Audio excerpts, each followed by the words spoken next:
En Brasil yo tenía una media de mi colegio, y era un colegio privado bastante exigente, mi media era de sobresaliente. Cuando llegué aquí, mis primeras notas fueron, digamos que tuve una media entre todos de un ondonaico, y tuve 4 pencos. Mira.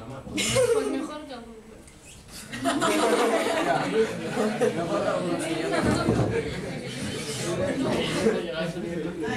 Pues eso para mí fue entonces yo era muy trágica además, eso para mí fue el fin del mundo, porque ¿qué haríais vosotros para poder recoger toda esa información que os dan en un mes y prepararlas para los exámenes? No te queda otra, no te vas a quedar con 12 años suspendiendo hasta llegar a los 20 y poder irte del instituto. Está complicado. Tened en cuenta que venimos aquí a forjar un futuro, no a hacer el vago. Se supone que venimos a buscar una vida mejor. Claro, pero mi madre tampoco tenía idea, porque mi madre no me podía ayudar con los deberes. No porque no quisiera, porque lo hubiese intentado. Pero mi hermana y yo teníamos que hacer deberes en euskera y mi madre y castellano apenas. Mi madre lleva aquí 12 años y habla menos español que yo. Entonces, en esa época teníamos a un orientador, Andoni, y luego Luisma. ¿Conocéis a Luisma? Sí. Vale.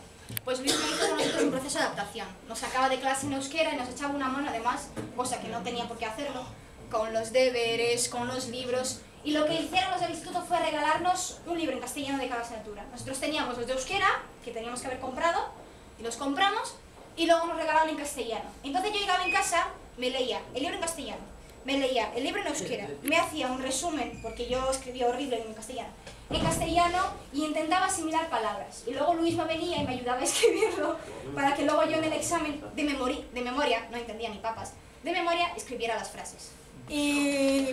Pero se esforzaron los profesores el doble que nosotros, porque nosotros teníamos que aprender, pero ellos tenían que enseñarnos a nosotros y a los demás, sin que eso perjudicara a nosotros ni a nosotros. O sea, de verdad, si queréis ser profesores algún día, pensároslo muy bien. Mi madre los 2 primeros años trabajó en los invernaderos, aquí por la zona de Munguía. Y en esa época a mi madre le pagaban 2 euros la hora. Mi madre trabajaba casi 16 horas al día. Mi mamá salía de casa como a las 6 de la mañana y volvía a casa casi a las 10 de la noche.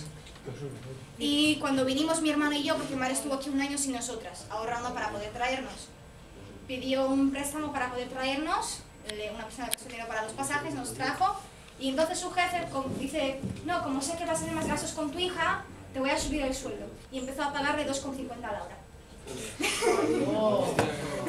Luego se trajo, vino tu abuela también, ¿no? Vino con nosotras para traernos.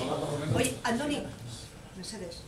Mi abuela vino con nosotros para traernos y fue bueno porque en esa época mi mamá tampoco nos llevaba al cole, nos llevaba mi abuela porque no llegaba a llevarnos ni a buscarnos. Y poco tiempo después empezó ya con las limpiezas. Mi mamá estuvo trabajando con limpiezas más de 5 años y decidió estudiar.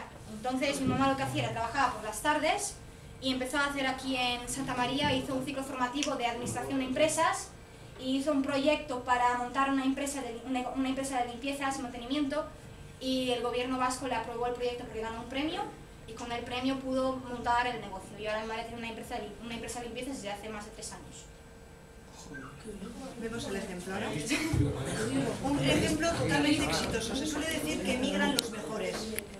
Emigran los mejores. O sea, que nos llega un capital humano maravilloso para que luego nos andemos con tonterías. ¿Seríamos nosotros capaces de emigrar?